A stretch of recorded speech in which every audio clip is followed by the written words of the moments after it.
Alhamdulillah, assalatu wassalamu ala rasulillah wa abihi wa man tabi'ahum bi ihsanin ila yaum. Kita lanjutkan pembahasan kita dari kitab Tauhid.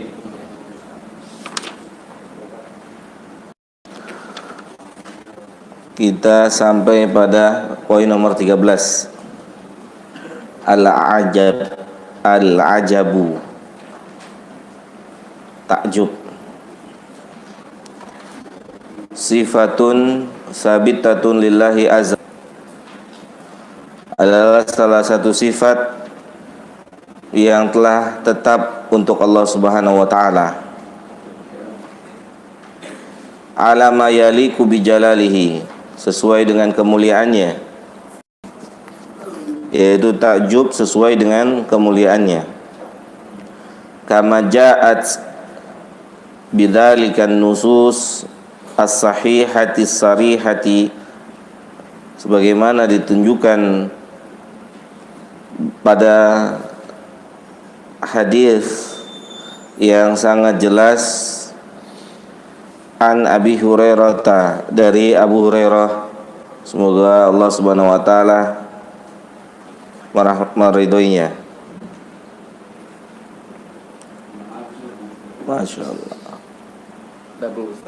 Double. Qala Rasulullah sallallahu alaihi wasallam, laqad ajaballahu azza wa jalla aw dhahaka min fulanin wa fulanatin fa anzalallahu azza wa jalla wa yu'thiruna ala anfusihim walau kana bihim khasasah. Allah Subhanahu wa taala merasa takjub atau tertawa disebabkan karena si fulan dan si fulana. Kemudian Allah Subhanahu wa taala menurunkan ayat Al-Qur'an, yaitu yang berbunyi wa yu'thiruna ala anfusihim walau kana bihim khasasah, yaitu ayat yang menunjukkan bagaimana muamalah antara para sahabat Nabi Muhammad SAW, yang mereka lebih mendahulukan siapa? Saudaranya daripada diri mereka masing-masing. Walau kana bihim khasasah, walaupun mereka sendiri membutuhkan hal tersebut. Ya, mereka mendahulukan orang lain walaupun mereka sendiri membutuhkannya. Dan hal ini membuat apa? Membuat Allah Subhanahu wa taala takjub. Ya, inilah apa namanya? Salah satu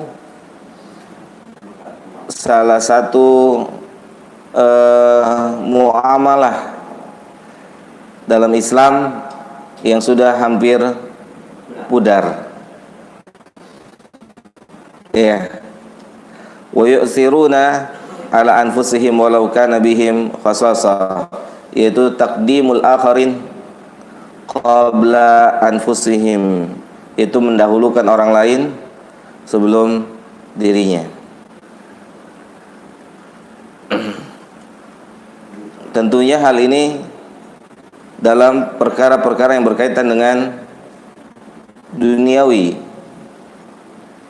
Kalau perkara-perkara yang berkaitan dengan akhirat, maka perintah Allah fastabiqul khairat. Contoh, seperti misalnya kita mau sholat berjamaah. Ini kekeliruan yang banyak terjadi tuh di tengah-tengah masyarakat kita.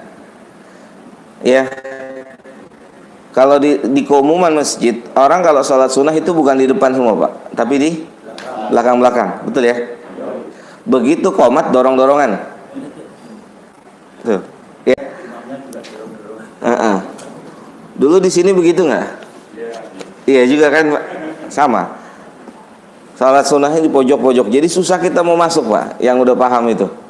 Kenapa susah? Karena harus melewatin dia. Karena dia juga nggak pakai sutra lagi. Ada begitu Allahu Akbar berdiri. Mau maju soft pertama aja, kamu ente aja.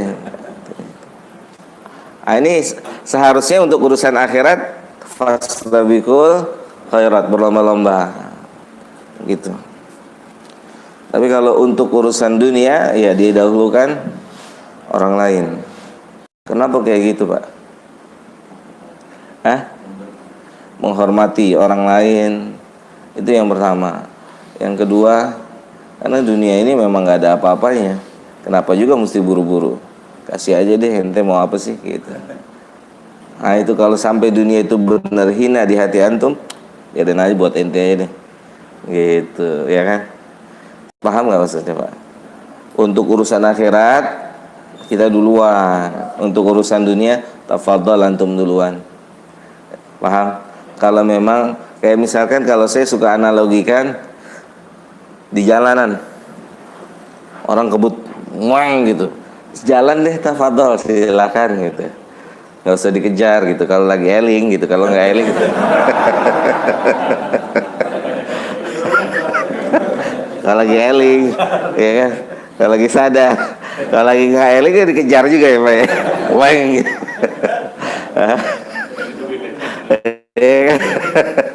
Suka di jalan begitu kan buat dia. Sudah. Sekarang udah kayak susah. Udah kayak susah sekarang. Udah gak sanggup. Kayak gitu ya. Masya Allah. Kalau lagi nggak eling, kejar juga.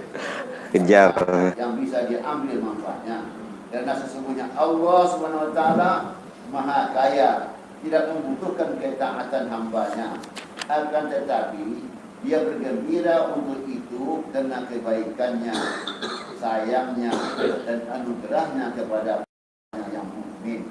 Sebab dia mencintai dan menginginkan kebaikan serta keselamatan hamba dari keselamanya. Iya.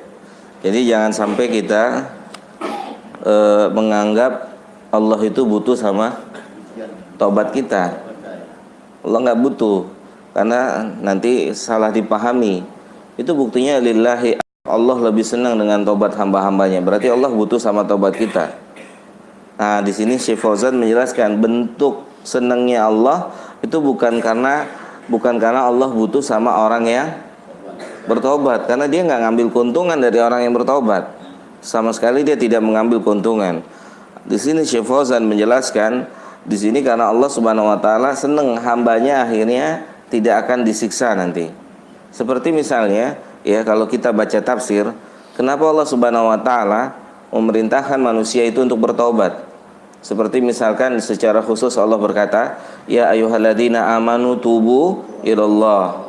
Atau secara umum Allah berkata kepada manusia, ya ibadiyalladzi asrafu ala anfusihim la taqnatu min rahmatillah. Nah, dua ayat, yang pertama ayat secara khusus kepada orang mukmin agar mereka bertobat. Ayat yang kedua ayat secara umum kepada manusia agar mereka bertobat.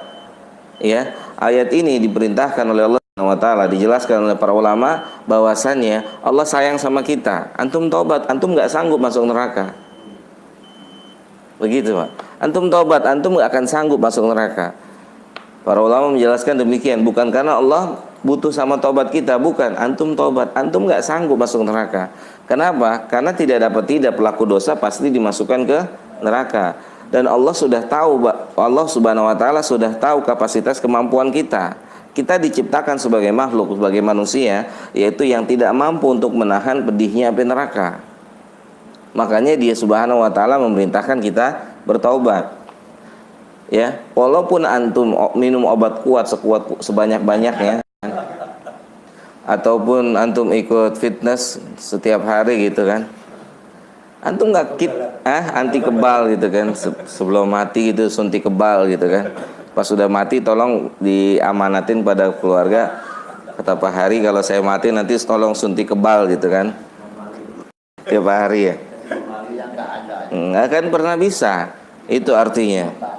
Dia ingat. Nah, kenapa ini perlu dijelaskan? Karena jangan sampai kita memahami Allah itu butuh sama taubat kita. Bukan, karena Allah sayang sama kita. Sebagaimana saya jelaskan, kita nggak akan sanggup untuk masuk neraka, nggak akan sanggup, ya. Begitu. Kita juga nggak bisa masuk surga kalau bukan dirahmati oleh Allah, kan begitu. Kata Nabi Muhammad SAW kan, ketika Nabi katakan, setiap kalian tidak akan masuk surga dengan amal-amal kalian kecuali dengan rahmat Allah. Terus wala anta ya Rasulullah, engkau juga iya. Tapi karena dia sudah dirahmati oleh Allah Subhanahu wa taala. Gitu ya Pak Hari ya. Kopi mana kopi? Masya Allah bocor. Buru dingin ya. Ya udah saya keburu dingin juga deh. Bismillah.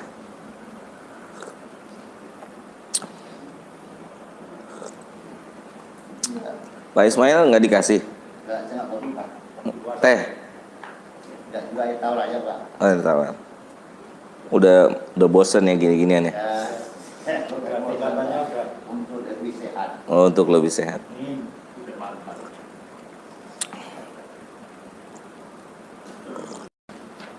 Kalau sehat saya nanti bisa sehat lagi.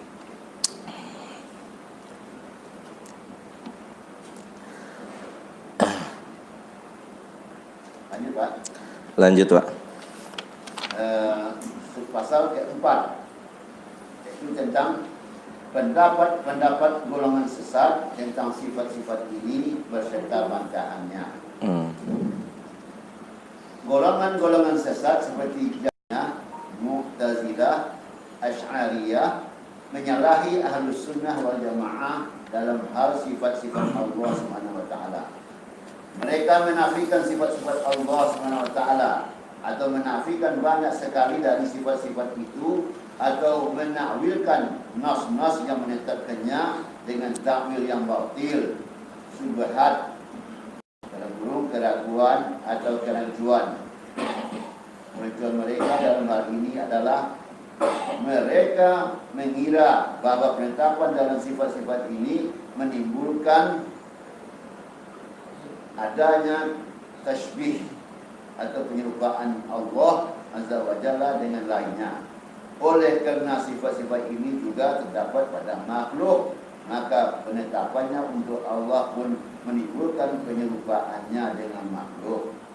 Karena itu harus dinafikan menurut mereka, atau harus ditakwilkan dari zahirnya, atau tafwid atau menyerahkan makna-maknanya kepada Allah Subhanahu wa taala.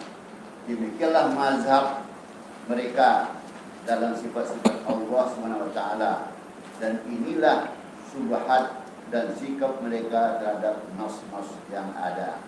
Iya. Intinya itu dua.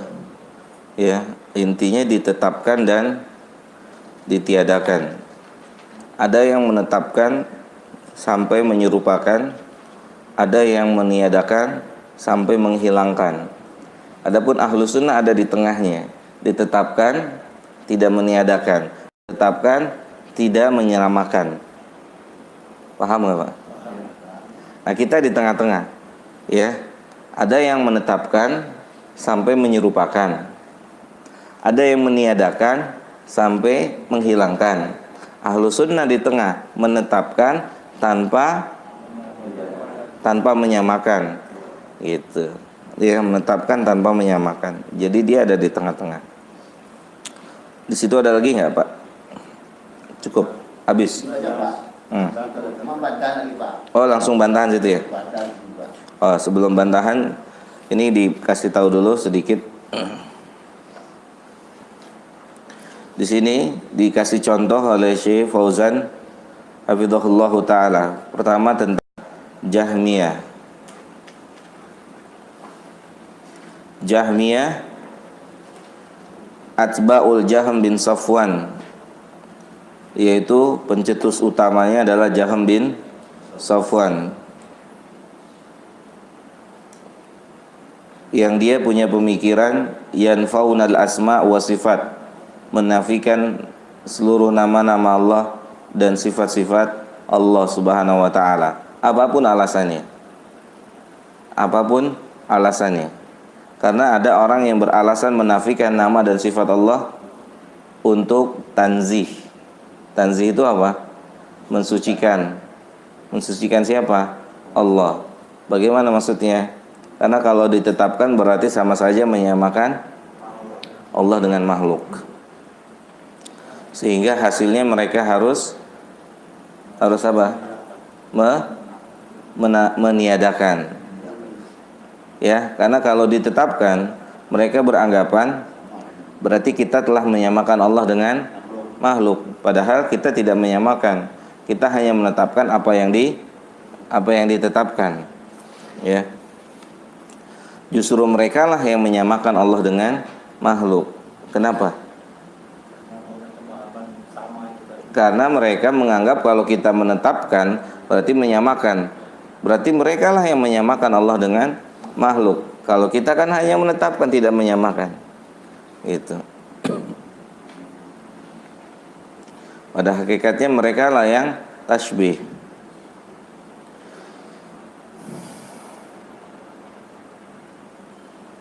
Kemudian Mu'tazilah, kata Syekh Fauzan hafizahullahu taala, yuthbituna al-asma' mujarradatan, hanya menetapkan nama-nama Allah Subhanahu wa taala, mujarradatan an ma'aniha wa yanfauna sifat. Akan tapi mereka meniadakan makna daripada nama-nama tersebut. Jadi hanya ditetapkan nama. Misalkan Allah punya nama Al-Ghafur, udah nama aja, ditetapkan namanya saja, ya. Tetapi mereka tidak meyakini adanya nama dan sifat. Tidak ada itu mah kita. Ya, itu mah makhluk, benar gak? Seperti misalkan namanya Ihsan. Namanya Ihsan. Ya kan? Ihsan apa? Baik kan ya? Orang yang berbuat baik tapi medit.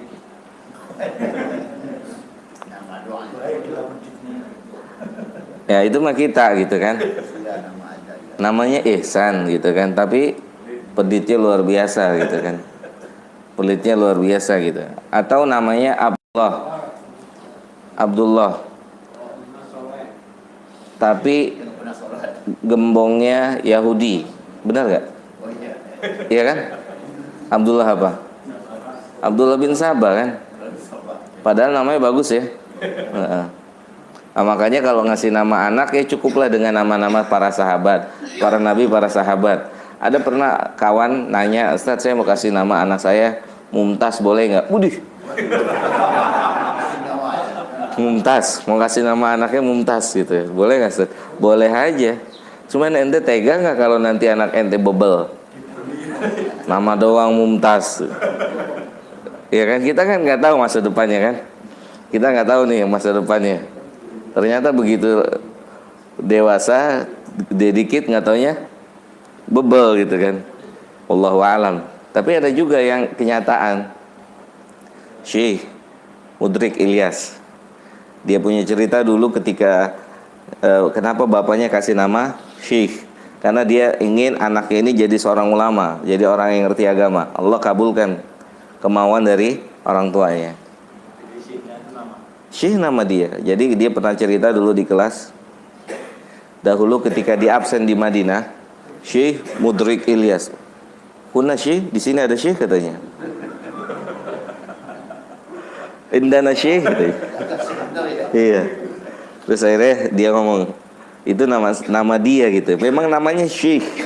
Saking bapaknya pengen anaknya jadi Syekh, ulama. Allahu Akbar. Masya Allah. Tapi memang pendidikannya benar-benar dirawat gitu kan, dirawat.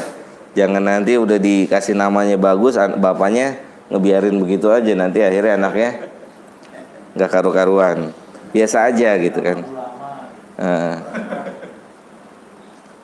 Namanya Bukhari bagus ya, Imam. Tapi tukang narkoba gitu kan. Nah begitu.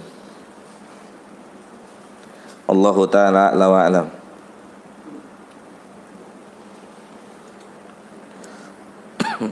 kemudian al-Asy'ariyah wal Maturidiyah. Kata Syekh Fauzan, yuthbituna al-asma, menetapkan nama-nama Allah,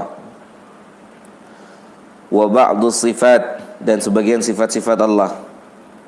Berarti dia tidak semuanya. Wa yanfauna ba'd, dan sebagiannya dinafikan. Itulah Asy'ariyah. Makanya saya tanya juga dulu pernah sama salah seorang syekh, apakah Asy'ariyah min ahli sunnah? Hum min ahli sunnah illa fil asma'i wa sifat, kecuali dalam perkara al asma wa sifat, li'annahum yanfauna ba'd wa yuthbituna ba'd, karena mereka menafikan sebagian dan menetapkan sebagian. Gitu. Amma ahlu sunnah, adapun ahlu sunnah, mereka menetapkan seluruh nama-nama dan sifatnya Allah Subhanahu wa taala. Seperti nanti kita akan bahas perbedaan yang mencolok antara ahlu sunnah dengan Asy'ariyah ketika kita nanti pindah ke kitab tauhid nih, yaitu tentang Al-Quran makhluk atau bukan. Itu perbedaan yang sangat mencolok antara ahlu sunnah dengan Asy'ariyah gitu. Nanti di situ mereka bermain-main kata, di situ mereka akan bermain-main kata. Allahu ta'ala ala wa a'lam.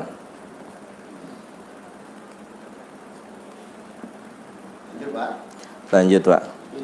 Bantahan terhadap mereka. Satu, sifat-sifat ini datang dan ditetapkan oleh nas Al-Quran dan As-Sunnah yang mutawatir. Sedangkan kita diperintahkan mengikuti Alkitab dan As-Sunnah. Allah SWT berfirman, ittabi'u ma unzila ilaikum min rabbikum. Ikutilah apa yang diturunkan kepadamu dari Tuhanmu. Al-A'raf ayat 3.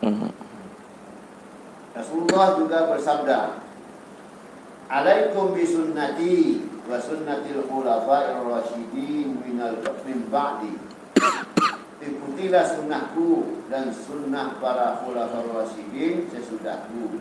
Hadis rawahu Abu Daud dan At-Tirmidzi. Dia berkata, hadis ini hasan sahih. Dan Allah SWT berfirman, "Fama atakumur rasul fakhuduhu wa ma nahakum anhu fantahu."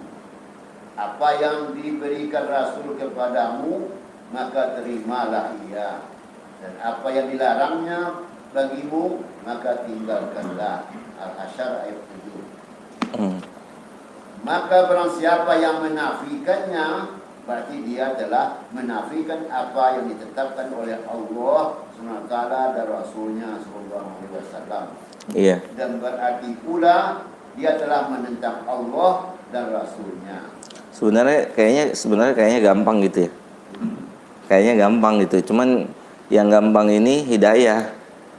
Hidayah itu mahal. Benar nggak? Paham nggak maksudnya, Pak? Kayaknya gampang aja. Ini kayak gini aja, misalkan Kenapa kok orang sehebat itu kok bisa sesat ya? Iya, makanya sebenarnya gampang. Cuma dipersulit sama kitanya. Gitu, kita persulit. Makanya kan kata Nabi Muhammad SAW ya, ketika beliau berkata, ma nahaitukum anhu fajtanibuhu wa ma amartukum bihi fa'tu minhu. Ya kan? Mastata'tum. Apa yang saya larang fajtanibuhu, wajib hukumnya kalian tinggalin. Soal nih, Pak, pertanyaan. Yang dilarang hukumnya wajib ditinggalin, tidak boleh ada yang tidak ditinggalin. Berarti manusia mampu untuk meninggalkan apa yang dilarang dalam agama, betul nggak? Kenapa? Karena mungkin nggak Allah membebankan manusia yang manusia tidak mampu melakukannya. Nggak mungkin. Makanya ya, Syekh Fauzan menjelaskan hadis yang mulia ini, ya, hadis Nabi Muhammad SAW, "Ma nahaitukum anhu fajtanibuhu." Kenapa Allah Subhanahu wa taala, kenapa Nabi dan firman Allah ini mengatakan kalau dilarang maka harus ditinggalkan. Meninggalkan lebih gampang daripada melakukan. Contoh, misalkan ini khamr, Pak. Khamr kan dilarang untuk diminum. Ya kan, tinggal kita ganti aja kopi, teh, susu, gula dan seterusnya. Udah tinggalin aja, lebih gampang.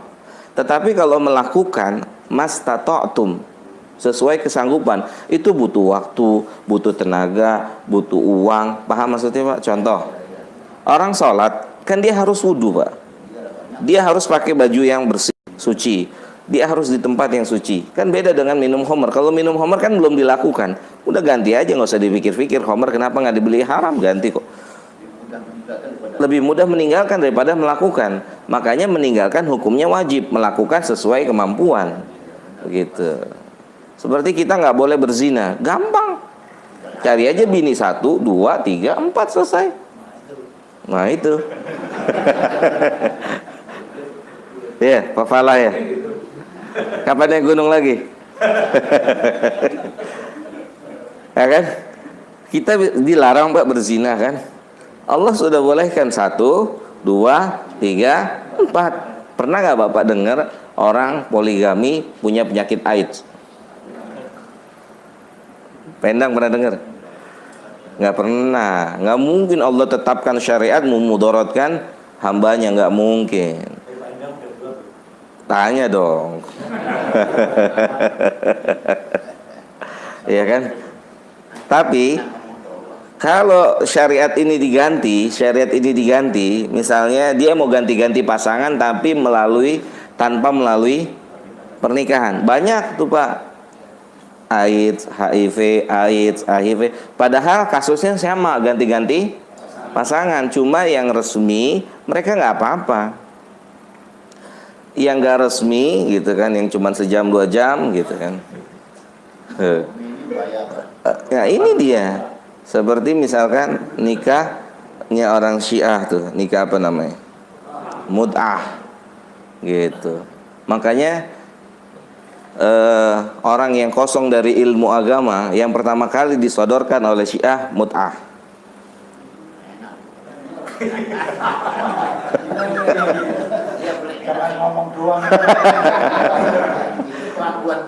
Iya betul. Hakon.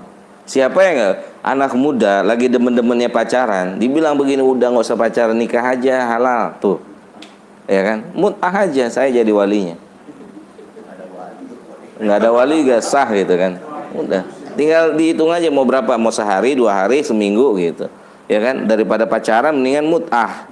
Iya, akhirnya mut'ah. Kan korbannya adalah anak-anak muda dan ibu-ibu yang kosong dari ilmu agama, baru belajar semangat. Makanya ibu-ibu itu dikhawatirkan kalau ketemu gurunya Syiah, nanti dia mau mut'ah, ibu-ibu itu yang ngaji. Makanya pernah ditanya, kalau ibu-ibu jamaah itu boleh dimut'ah, istri antum boleh nggak saya mut'ah? Ngamuk dia, Pak Ustadznya. Paham kan tuh, Pak? Istri antum boleh nggak saya mut'ah? Anak antum boleh nggak saya mut'ah? Dilempar sama kopi sama dia, Pak. Kalau istri orang lain boleh dia mut'ah, kenapa istri dia nggak boleh gitu kan? Lucu nih, aneh bin ajaib mereka ini. Anak mereka nggak boleh dimut'ah, itu haram. Kenapa anak orang ente mut'ah-mut'ahin? Makanya ini mereka aneh-aneh bin ajaib gitu kan. Begitu, Pak ya. Kayaknya gampang-gampang aja. Ittabi'u ma unzila ilaikum mir rabbikum. Ikuti aja, udah ngikutin. Nggak usah banyak gaya lah bahasanya gitu. Ikutin aja apa yang udah ada. Terus di penghujung hadisnya Nabi katakan SAW, kata Nabi kita Muhammad SAW, apa yang nggak saya jelaskan itu ditinggalin aja, biarin aja, nggak usah ditanyain. Seperti halnya kita fa inna ma ahlaka man kana qablakum kathratu as'ilatihim. Karena yang membuat mereka atau umat sebelum kita itu binasa itu adalah banyak bertanya. Kenapa nggak boleh banyak bertanya tentang masalah agama yang sudah dijelaskan? Kenapa? Karena itu akan memberatkan kita. Contoh, kan awal mula keluar hadis ini tahu nggak apa, Pak? Awalnya ketika Nabi katakan pada para sahabat, ya ayuhan nas innallaha aujaba alaikumul hajja. Wahai manusia, Allah telah lakukan kepada kalian haji. Bangunlah salah seorang, ya Rasulullah afikul li amin, apakah setiap tahun? Rasul diem Nabi diem. Diulang lagi, ya ayuhan nas, wahai manusia, Allah telah mewajibkan kepada kalian haji. Dia bangun lagi, ya Rasulullah apakah setiap tahun? Nabi diam lagi gitu. Sampai 3 kali baru Nabi bilang, kalau nggak dijelasin, udah cukup. Ente haji aja sekali berarti cukup gitu. Tak usah ditanya lagi. Kalau nanti bilang iya setiap tahun, kan antum juga nggak bisa ngelakuinnya. Paham Pak ya? Udah kalau udah sampai di sini, udah. Makanya Nabi diem nggak jawab. 2 kali, 3 kali baru Nabi bilang. Kalau nggak dijelasin, sama seperti misalkan kita mau wudhu Pak. Nanya dulu orang bandel gitu, wudhunya airnya panas apa dingin? Asin apa manis, kan begitu kan? Udah air gitu kan? Paham Pak ya? Nah begitu. Jadi ikutin aja apa yang udah ada, ya kan? Seperti sholat, kita ngikutin sholat 2, 4. Makanya ini contoh yang paling mudah nih Pak. Sholat kan nggak pernah ada orang berantem ya Pak gara-gara jumlah rakaat sholat ya. Pernah nggak ada yang berantem Pak? Subuh sama 2, zuhur sama 4, asar sama 4. Udah, kenapa kita nggak berantem? Karena kita mengikuti Nabi yang sama gitu. Kita belokin. Yuk kita azan sebelum sholat Idul Adha, Idul Fitri. Kita sama-sama bilang, Nabi nggak melakukan gitu. Terus kita belok lagi, yuk kita nggak usah maulidan. Jangan. Kenapa jangan? Kan sama-sama kita bilang Nabi tidak melakukan. Akhirnya nggak bisa, udah bingung dia mau ngomong apa lagi. Akhirnya jawabannya apa ya? Jawaban terakhirnya, kami mendapati orang tua kami melakukan ini. Itu udah kalimat terakhir, udah terkunci mati, cekrek, udah nggak bisa ngomong apa-apa lagi. Ya, tapi kami sudah mendapati nenek moyang kami melakukan ini. Karena udah nggak punya dalil, udah akhirnya memulangkan kepada orang tua mereka. Udah mau bawain apa lagi? Gitu. Yang punya umur aja tidak happy birthday gitu. Yang punya umurnya siapa? Nabinya kan, tidak happy birthday gitu kan. Malahan kemarin ya, ada ya happy birthday ya Muhammad gitu ya. Ada viral tuh videonya tuh. Lihat gak? Iya kan? Saya sih nggak punya, dilihatin sama ikhwan tuh Ustaz. Sampai bilang happy birthday ya Muhammad. Allahu Akbar. Walillahilham. Antum lihat ya? Allahu Akbar. Subhanallah. Besok kayaknya tahun-tahun berikutnya ada yang bikinin kue nastar kali Pak gitu. Ya Allah. Allahu Akbar, kue ulang tahun gitu.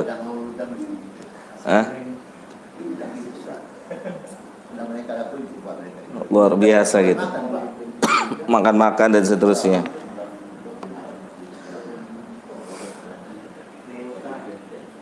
Ya, begitu. Jadi kaidahnya gampang saja sebenarnya.